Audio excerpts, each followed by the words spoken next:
Assalamu alaikum viewers. We are back with yet another episode of Friday Sessions Facebook Live with Pakistan Society for Training and Development. As we speak right now, we're also live on our YouTube page for Pakistan Society for Training and Development. So if you want to go have access to this video through YouTube, that's available there. Today, we have, like always, we have guest speakers coming in with us. We have industry experts. We have people from leadership positions. We also have some really interesting people who create the content, who do the research, who are consultants and trainers. So they are the guiding, they are the guidance for us. So today with us we have Anthony Taylor from the UK. He is a trainer and a coach, and the core areas that he specializes in is mental toughness. So let's welcome Anthony. Hi Anthony, Hello. How are you? I'm great, how are you? I'm doing great. How has it been? How's the weather? It's a bit better today, thankfully. It's been a bit wet and miserable in England, as it often is, but the sun's come out today a bit and the temperature's gone up, so I'm a happy man. Wow, that's exciting. That's exciting. So Anthony, this is the program that we do every week. We have trainers and consultants on board, so we have lots and lots of interesting stuff to discuss with you also. So can you please tell a bit about yourself, your experience, life, and where you've worked? Yes, so very well. Thank you for inviting me on in the first instance. It's a real privilege to join you guys today, so thank you very much for that. My background is I spent 20 years in the corporate world, where I worked for some small and both some very big organizations as head of communications, some big brands in the public sector and in the private sector. I also had a few years where I worked out in the Caribbean, running a small publishing company for a family friend, and did turn that around, and then came back to the UK and carried on doing what I was doing. And then age 40, I was really fed up with that. And I got into coaching in a corporate role for development purposes. Absolutely loved it, and decided that at age 40, I was going to change career. And now here I am, 48 years of age, and I've got my own business, 359, and work with organizations large and small, really around the field of mental toughness and effective management skills, but certainly mainly around mental toughness and resilience. So Anthony, why did you choose? Because you've had a variety of experiences. You've worked with people, you've led teams, you've been at leadership positions, like you said. So why did you choose to become a trainer and a coach? I think it was when I got into coaching, I was asked to be a coach to people within an organization who were struggling with some performance issues and things. So I got some basic training in it, and I absolutely loved it. I loved the difference it made to people, and I loved seeing them figure them things out for themselves and really start to move forward. And that was brilliant. So that really ignited a passion.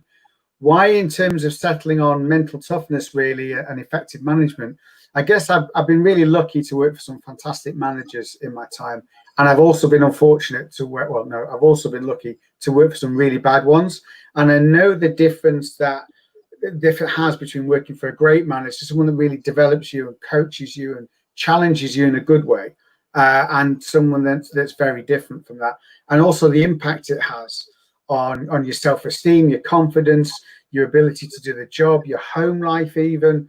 And so I was really passionate about working with individuals to help them to be great managers, while helping them have the mental toughness to do that, but also to face the challenges, the stresses and pressures that we all face in life. So that's really why I settled on that. And so you just mentioned the organization that you lead. It's called 359. Why did you choose this name? Well, if some of you have read the story about Roger Bannister, he was the first man ever to run a mile in under 4 minutes. And he did it at a time when people believed it just wasn't physically possible. Many people thought, even doctors, and he was training to be a junior doctor. He was a junior doctor at the time. So he was working 80 hours, 90 hours a week. And many people believed that the human body just couldn't do it, that our hearts would explode, the brain would overheat, all sorts of fanciful things, but he really believed he could. So despite working 80 hours a week and only having 1 hour a day to train, his mindset was that he could do that. And of course, we know he did do that. And then what's interesting is after he'd done it, lots of other people did it really quickly. And so what he did was not only change his mindset to be able to achieve it, but then he changed the mindset of the whole world about what was possible. And that's really what I come from with what I do, is around helping people through mental toughness change their mindset as to what they can achieve in life and how they can deal with the stresses and pressures, and move forward. Mm-hmm. Amazing, a beautiful story. It really helps for the message to stick if you have a story behind it. Amazing. 359. Okay, Anthony. As we discussed, what is the main tool that you use? What is the methodology for your training programs and coaching sessions? So we use the tool. It's called the 4Cs model of mental toughness, and we can put that up on screen in a minute to help share with our people. But that's the 4Cs model of mental toughness, and that really has been developed over about 30 years now, built on multiple researchers, both from an academic background, so it's very rigorous, and also from a real world practical sports psychology point of view. And over, like I say, 30 odd years, this has been built on by different academics and sports psychiatrists and psychologists rather, to create what we call this 4Cs model of mental toughness. Shall I pop that up on screen? Oh, please, yes. Yeah, so just bear with me 1 second and I will share my screen, and let me just do that. And hopefully, can you see that now? Yes, it's here. Yes, yeah, great. So this is the 4Cs model of mental toughness. It's a bit like a pizza or a slice of pie. That helps people remember it. So if I quickly go through the 4Cs that we talk about, over here in the green, we've got control. And each of these 4Cs, so we've got control, commitment, challenge, and confidence. Each of the 4Cs has 2 subsets to it. So the first is around emotional control. That's the degree to which we can control our emotions in any given situation. Do we lose our temper when things go wrong, or are we able to control our emotions and think more rationally?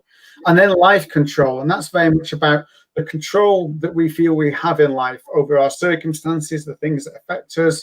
When things go wrong, do we sort of throw our arms up and say, oh, it's not gone right? Or do we focus on, right, well, this didn't go well, so what can I control and what can I not control? And then we've got commitment. And the commitment bit is really around stickability. So do we like to set goals? So that's the goal orientation one there. Do we like to set goals and set tasks and challenges and tick them off? And then we have achievement orientation, which is very much around your stickability. Are we the kind of person that says that I'm going to find a way, no matter what it takes, I'm going to find a way to achieve whatever my goal was. So some people love setting goals, but aren't great at achieving them. Other people don't really like setting goals, but are great at achieving them. They'll do whatever it takes. And these 2 top things here that we see, they make up what we call resilience. So that ability to deal with stress and pressure and not let setbacks get you down and still complete whatever it was you wanted to achieve. Then, of course, we've got challenge, which is around our mindset. So do we like to take risks? Are we willing to stretch ourselves? Are we willing to learn something new and go out of our comfort zone? And as you guys are the Pakistani Society for Training Development, hopefully everyone watching this has a good learning orientation. We want to learn, we want to train and develop ourselves. So I would expect most people to score quite well here. And then we have the learning orientation. And that's very much around, if things don't go well, do we say, oh, and that's a big thing and it's all my fault? Or do we say, okay, well, that didn't go well. So what did go well and what can I do differently next time? And how can I learn from that? And what could I try? How can I tweak it? So that's really around the challenge bit.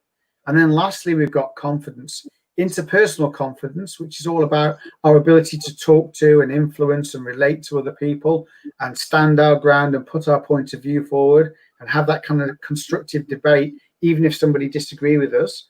Or do we go into our shells and stay very quiet and don't put our point of view across? Are we very quiet in meetings because we're worried about what somebody might think or whether we sound silly or whether our idea is not maybe the best just yet. And then we've got confidence in our abilities.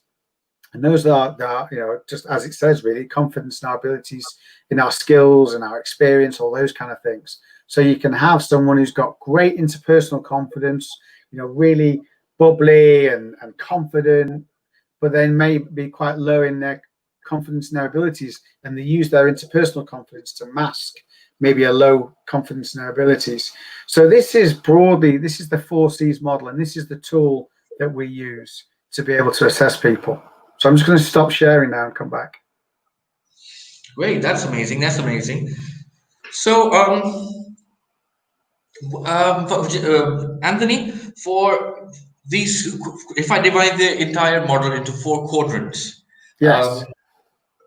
Let's start with the first one, control. It has life control and emotional control. Is it because, as far as I know, for emotional intelligence, the reason why we call it emotional quotient is that we can improve on the numbers. For those among the viewers, also for those who've taken the test from the platform of PSTD, for those who've been shared the questionnaire and taken the set tests, the results that they've received are on the scale of 1 to 10. Yes. For each of these dimensions, for control, commitment, confidence, and challenge separately. Yes. And there's a debrief on what it means and suggestions. Yes. Yes. So as a trainer and a coach, next step, once we have the report, if you line up a meeting with that individual and coach, how would you recommend, what kind of tips would you give an individual to improve on, life control or emotion? Can we improve on it, or is it just fixed preset, it's there? Yes, a great question. And yes, we can improve on it. I think what we say around this is that mental toughness isn't easily taught. And what I mean by that is if we go into a classroom and I teach you in a day, you're not going to come out and suddenly be much more mentally tough, but it can be learned. So I can teach you tools and techniques, and then you can go and apply those. And the more you start to apply them, the more you can start to think and behave like a more mentally strong person, mentally tough person. Also, you will develop that mental toughness, but not just by coming on a one-day course. So if I was to sit down with a client, as I often do, and I go through their reports, first thing we do is we would look at it and say, I'd ask them, what do they make of it? Because it is like any psychometric assessment. It is, it's slightly fallible. People might have misinterpreted the question. So I would ask them, do they think it's a fair reflection on how they see themselves? And then we would start to unpick it. So if we were looking just at someone who maybe came out fairly mentally sensitive on emotion, on control, and we would say looking at life control, one of the things that we would talk about is how can you focus on the things that you can control? Because as human beings, we tend to worry about the things that we can't. So here's an example from my own story, my own life, if that helps. I was age 40. I just got divorced. So I was a single dad with 2 kids and a mortgage to pay and all the rest of it. And I went into my boss's office one night on a Tuesday. He called me in for a chat and he made me redundant. So that night I went home, and as you can imagine, I was really worried. I'm thinking, this is before I started doing what I do now. And I thought, how am I going to pay the bills? How am I going to pay the mortgage? I've only got a month's salary I'm going to get. So, so what I did was, and this is one of the tools we might teach somebody, is I got a piece of paper and I put a line down the middle. And on the left, I wrote down everything that was the worst thing that could happen. What was I worried about? All the bad stuff. And by writing that down, not only did it not seem as scary, but I started to get a bit more perspective on it. So then I said, okay, well, so that's all the worst things. What are some of the good things that could be this? So I then wrote twice as many potential good things that might come from this situation as the bad. And that's a great example of how I get control back. So you get control by focusing on the things that you can control. So I looked at all the things I could do, and rather than letting go of all the things that I couldn't. And when we focus on the things that we can invariably find a way to move forward and manage those things. And the more control we feel, the less stressed we feel, the less anxious, the less worried. So that's how we might start to, just one example, one tool of how you might start to be able to help somebody get better control. Right. Okay. And then they were the same with the life control, with the emotional control, really, as you talked about emotional intelligence. That's very much about understanding, starting with our self-awareness. and how can we start to do that? And sometimes another example of a tool might be, we talk about it's practicing the pause.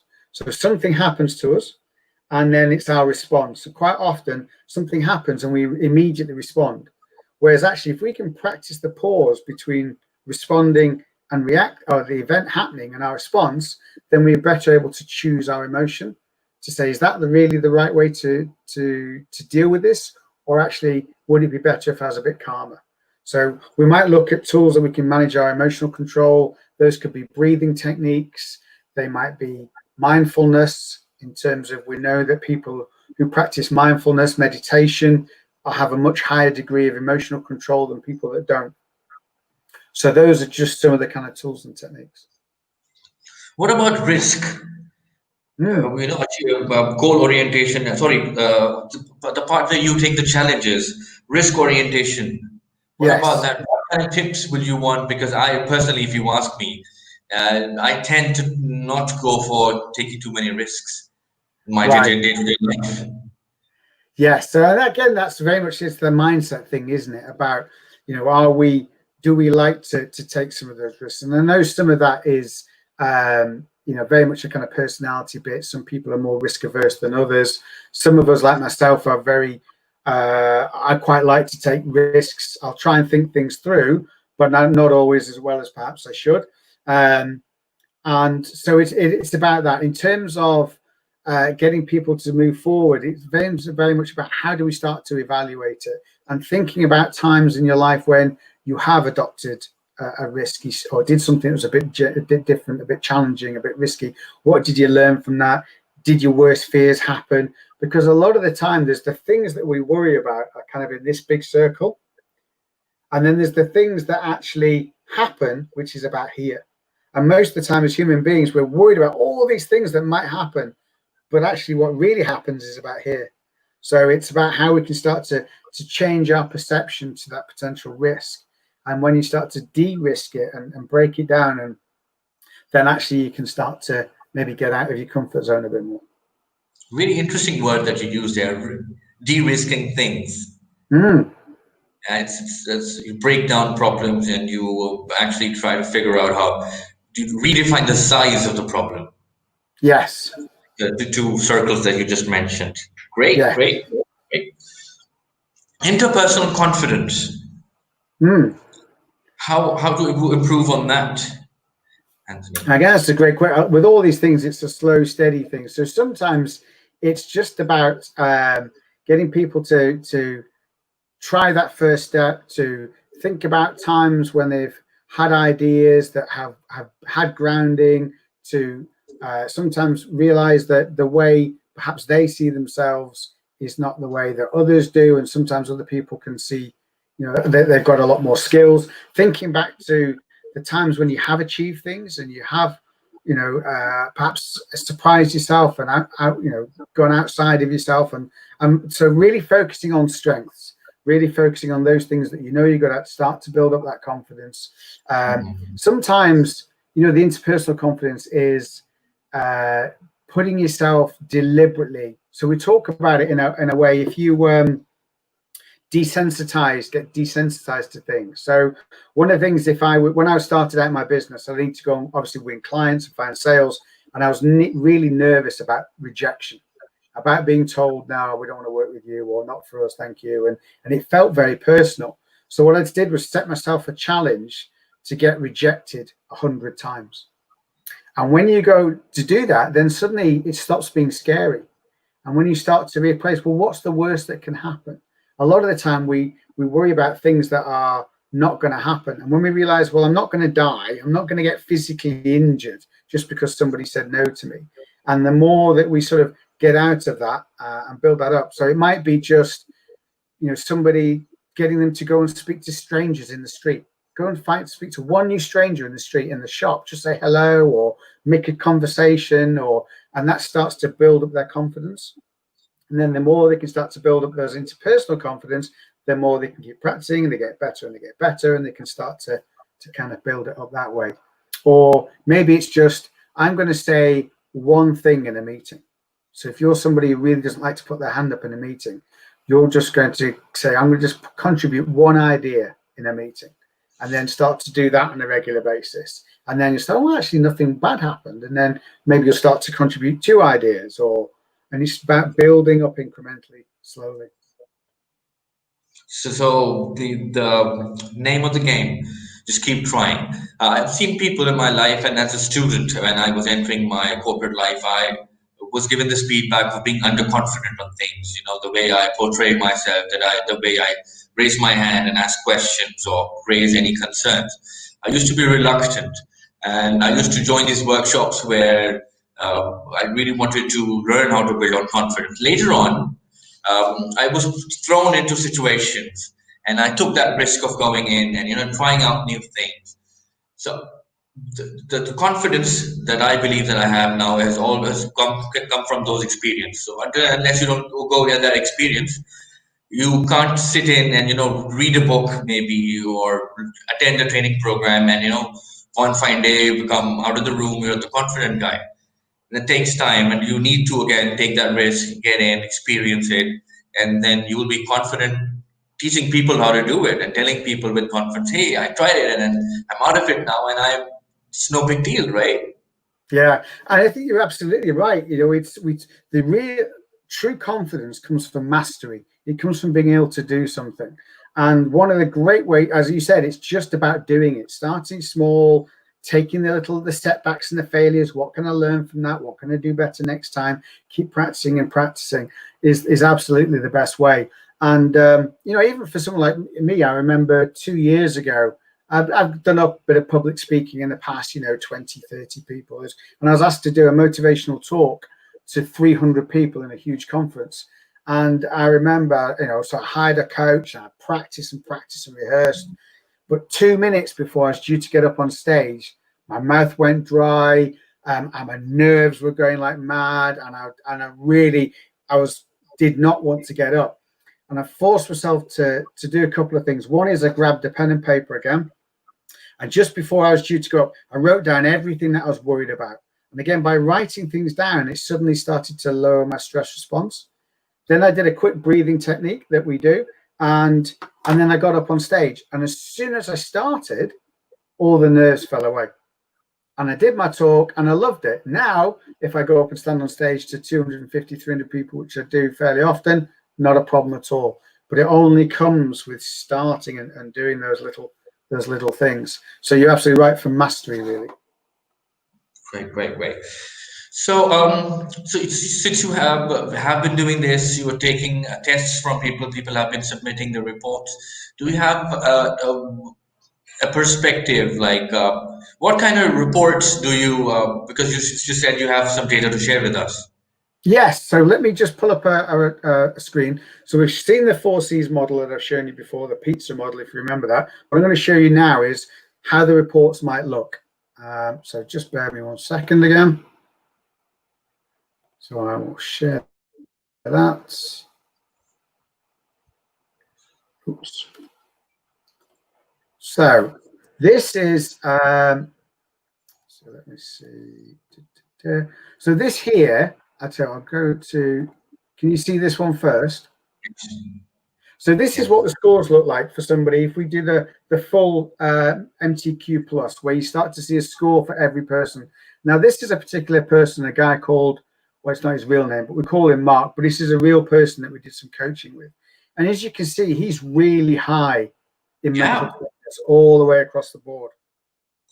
And that's interesting, because that isn't in itself always a good thing. And I'll explain why in a minute when I show you. So this is what your scores might look like. You will get a score from 1 to 10 in each of the areas. So you can see here, his overall score on control is 10. And it's also the same for emotional control and life control. His commitment scores, they're a little bit lower at 8, but they're 8 across the board. You'll see challenge overall is a 10, but risk is a 9 and learning is a 10. And then confidence, again, it's a 10, but confidence and abilities is a 9, and his interpersonal confidence is a 10. So that's how you would see, and people's scores vary depending on what number they go to. And so if I go to this one, this is what we see. So pretty much everybody we've assessed it, and we're talking about hundreds of thousands of people now all across the world. fall into this. So most people, 68% of all population will fall between somewhere 4, 5, 6, or 7. That's what we would call the normal range of mental toughness. If you're a 1, 2, or 3, then you are what we call at the more mentally sensitive end. Not mental weakness, but mental sensitivity. And again, if you're a bit like Mark was, and you're scoring 8s, 9s, and 10s, you're an outlier as well. You are at the more mentally tough end, and only about 16% of the population in each of these two areas are at each of these outliers. So most people, 68, fall between a 4 and a 5. So if you score a 4 and everything in your life is fine and you're able to deal with the stresses and the pressures and the challenges you have, and you're doing okay in your life, then you don't need to be any higher.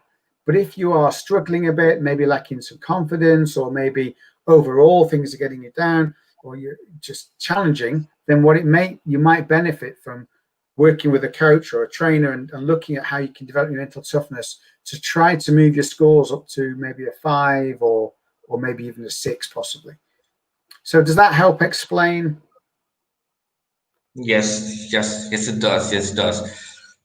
From while I was filling this question, Anthony, I went through this one question that was there. It was around ethnicity.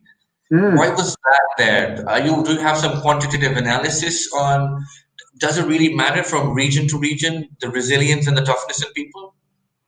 What we tend to find is that it doesn't. So it's not that, say, Pakistani people are more or less mentally tough than, say, English people or Americans or Africans or whatever it is. It's part of the way that we are able to say that is by having that question in there to assess whether there is a difference. And what we've seen from all the research over many years of doing this, and this model now has been used in various forms, built on for 15, 20 years now, is that there isn't. So that model, that bell curve I just showed you, applies pretty much. So if we were to assess everybody in Pakistan, it would fall within that 68% would be in the middle. You'd have 16 here, you'd have 16 at the outside.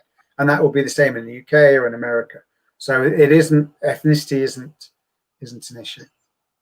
Mm-hmm. You also, before starting this session, you also mentioned you have some statistics on some team reports. Do you have some reports that you can combine as a collective and share with us? Yes, absolutely. So let me just share what that might look like if someone was to do it from a team point of view. I'll just pull up the slides. So if we look at this one, this is from those people that kindly took the from your society that kindly took the test. So we can see here that there's an interesting spread. We've got the majority of people fall somewhere in a 3, 4, or 5. So they are fairly closely clustered. But you've got some people over here at a 1, and some people are a bit higher on a 7. So that's the kind of report that you might get if you were looking at it from a team perspective. And what that would help me understand is, mental toughness, the model we've looked at is, Myers-Briggs, DISC, personality, insights, facet 5. These all look at personality. The difference with mental toughness when we look at that score is it helps explain why people might think the way they do. So it looks at how people think. So what this would help me, if as a coach or a trainer or even a manager, I would say that actually there could be a bit of an issue between these guys here who are 7s and 5s and this person over here who's maybe more mentally sensitive. They might see these guys as quite intimidating. And over here, they might be frustrated by what they see as somebody's mental sensitivity. And bearing in mind, if they're very low in confidence, if they're very low in emotional control, you might see somebody down here who reacts quite badly to pressure or stress or feedback. They might not follow through on their goals that they're meant to and achieving the things they should do. They might not really want to be very open-minded to learning and developing themselves. So that could be very frustrating for somebody who is maybe a 5 or 6 or a 7. And they might not get access. And equally, this person down here, who's a 1, could see them as being quite overbearing, quite challenging, maybe a bit difficult, because they are much more mentally strong. They're able to do things to deal with stress, pressure, and challenge. So that's one example of a team. This one is from a team I've just assessed from a big company here in the UK. I'm in the middle of working with them at the minute. And this one is very much like the bell curve that I showed you early on, if you remember. So the bulk of people, 68% probably, fall into this middle category between 4, 5, 6, and 7. And then again, you've got your outliers at 3 and the ones that are 8s and 9s. But that is very much like, that's more of an even spread. So again, you might still have the 3s and the 4s might find the 8s and the 9s a bit challenging if they're working closely together. And as a team manager, if I was able to know which one of these people were which, so who are my 3s and 4s and who are my 8s and 9s, I could work appropriately with these guys here to maybe think about, do I need to help them build up their mental toughness? And the 8s and 9s, maybe do I need to help them, if they're not already, with their emotional intelligence? That's really important. And then this team here is very different, isn't it? So you've got the majority of people who are 4, but then you've got quite a few people as a 1 and quite a few people as an 8. So again, there's a big difference in the teams there. So again, I'm going to stop sharing now. So if, as a team point of view, that would be, as a manager, as a coach, that would be really interesting because it gives me that insight into where my people are and why they might be behaving in certain ways. Really, really interesting perspective. This is something that's very new to me after looking at the entire framework. For example, so if you get your entire team take this questionnaire, and the kind of results that you will get will help the team manager to manage the dynamics more effectively and take certain important decisions. Yes, absolutely.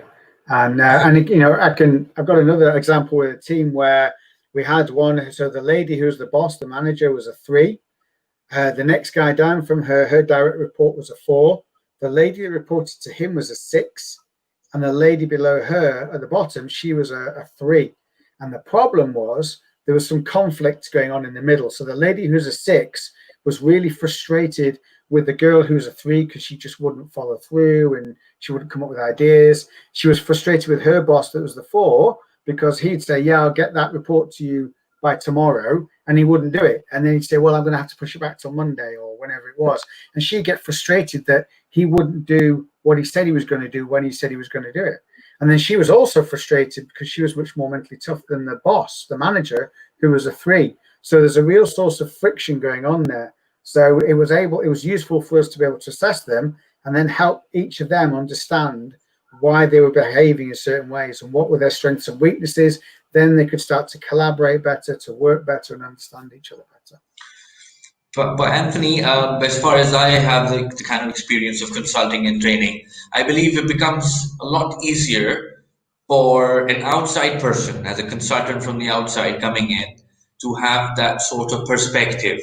If I talk about myself and my team, I mean, this is something new to me because if a person from the outside comes in, takes these tests, and with the results helps us out. And if you can plot the people on this graph, and then if there's any conflict or if there's any challenge, people are not aligned with the strategy or with the progress or meeting deadlines, it becomes a lot easy to start working on it. But it's only possible if you have that perspective. The person from the outside comes in, takes a look at the reports, and then suggests. Yes. Really, really helpful for me. Yeah. We have a question from live viewers. It's Shazib. He says, "Hello, Anthony. I have taken the test for mental toughness. There was a question about ethnicity. Does that area we live in really affect in how resilient we are?" I would say the area. It depends what we mean by the area. So are Pakistani people more or less resilient than British people? No. But if you've grown up in an area where you were required to develop resilience, we develop resilience a number of ways. The more we go through life and the more difficulties we face and challenges we overcome, you build up a resilience to that. So we were talking about heat, weren't we, before this started? You'll be much more adept and resilient to higher heat than I will be. But I know when I went to live in the Caribbean for 4 years, I became much better at dealing with heat and I didn't notice it. When I came back to England, I really felt the cold. So we adapt to the situations that we're in. So our area, our life experience might mean that we have built up a lot of resilience, whereas other people maybe haven't gone through things that have allowed them to be resilient. Or sometimes we have been exposed to so much stress and pressure that actually we haven't been able, it's just been too much, and actually it's weakened us. So I hope that answers the question. So, Anthony, so this generation, like as we speak, we're going through one of the most turbulent times, probably of the century. COVID-19 hit us, and no one had any clue of what was happening, how to operate, how to continue doing our jobs, how to continue education, how to go out, travel, go out to restaurants. I think everything was disturbed. Um, in this situation, do you suggest that we will, as a generation, move out of this as more resilient to such circumstances? I think it certainly helped. So I think like a lot of things, yes, I think we will become more resilient as a result of this. Change was always so frantic anyway before COVID-19. Now we've really had to accelerate our ability to deal with change. And I think what's interesting is the difference between the mentally strong people is that they are more able to adapt more quickly to change and move through that change curve than people who are a bit more mentally sensitive. So yes, overall, I think we will become more adept at being resilient, at managing change and uncertainty. But there are some people for which this COVID-19 has really challenged them. And they are, we've seen in England a real increase in mental health issues because some people aren't resilient like us.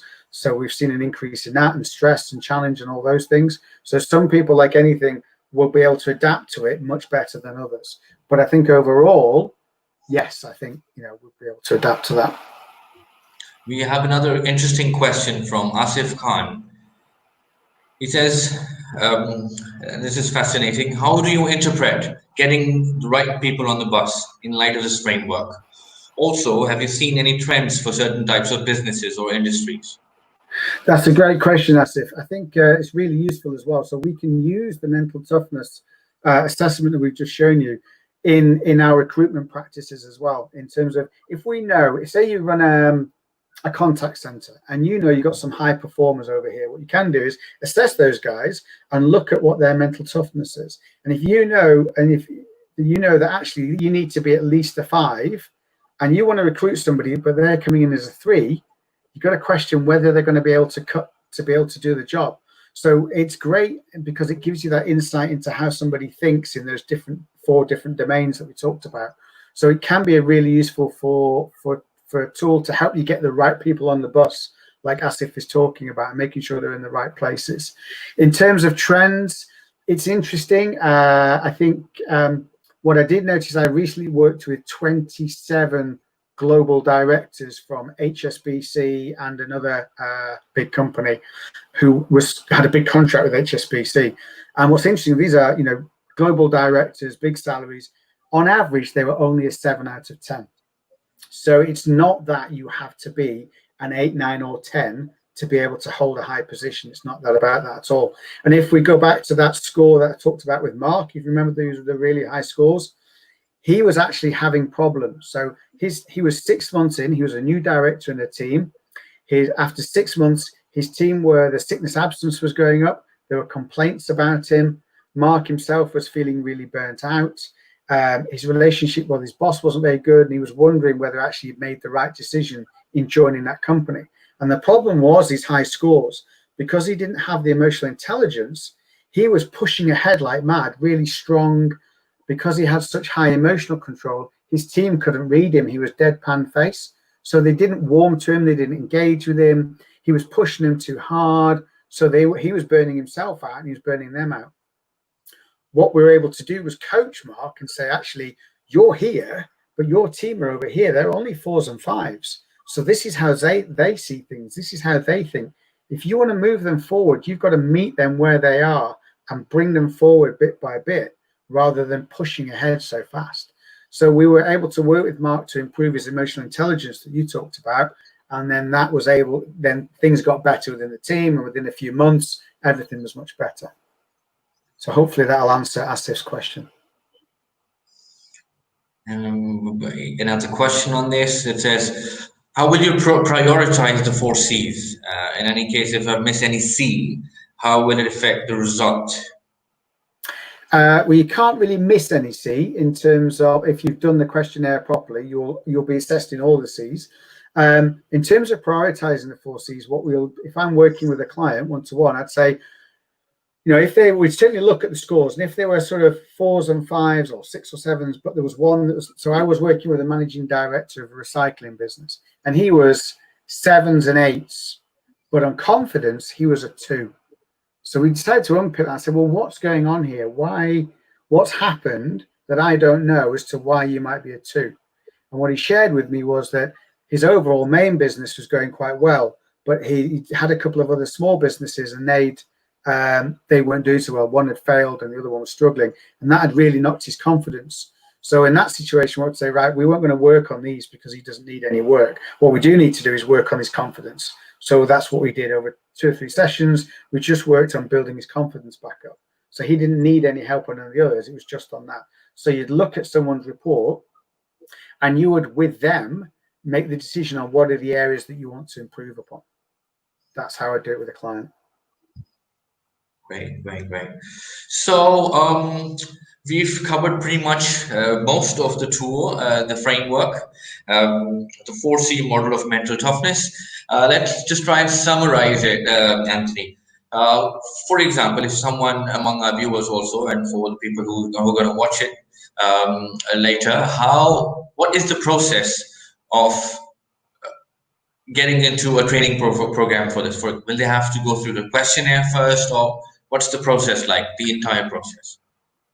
So if I was to work with a client that came to me and said, look, I want to do something with my team, I don't think they're very resilient, we'd have a discussion around that, find out what the issues were, what kind of behaviors they thought they were seeing and what the problems that was causing. Then we might say, well, actually, what would be good is we look at your mental toughness score. So we would assess the whole team. So we would send them an email like you guys, some of your people have done, and they would get a link and they would complete that questionnaire. And then I might put together a program that says, right, well, I'd share that report with the manager. So this is your team issues as a whole. And what do we want to look at? So we might do a team coaching session where if there's a bit of conflict going on in the team and it's because some are down here and some are up here, we'd unpick that as a group and explain how it all works. So I'd run a half a day or a 1-day session to explain what mental toughness is, like I've gone through with you. And then we do coaching sessions group to get better understand each other and find a way forward. And I might also work with some of the team individually to explain that and to work with them individually.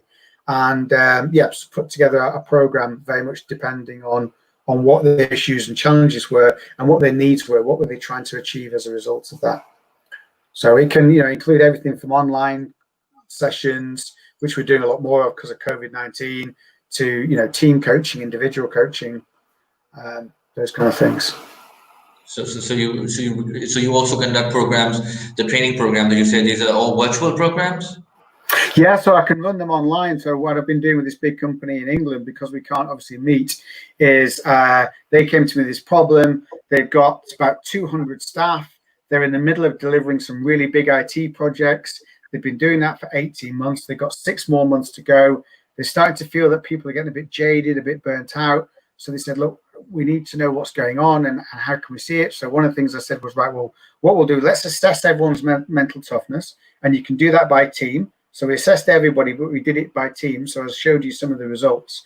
And that gave the managers a bit more identity around, right, well, what does the makeup of my team look like? Who are the people I need to be worried about? And who are the people I think are going to be fine?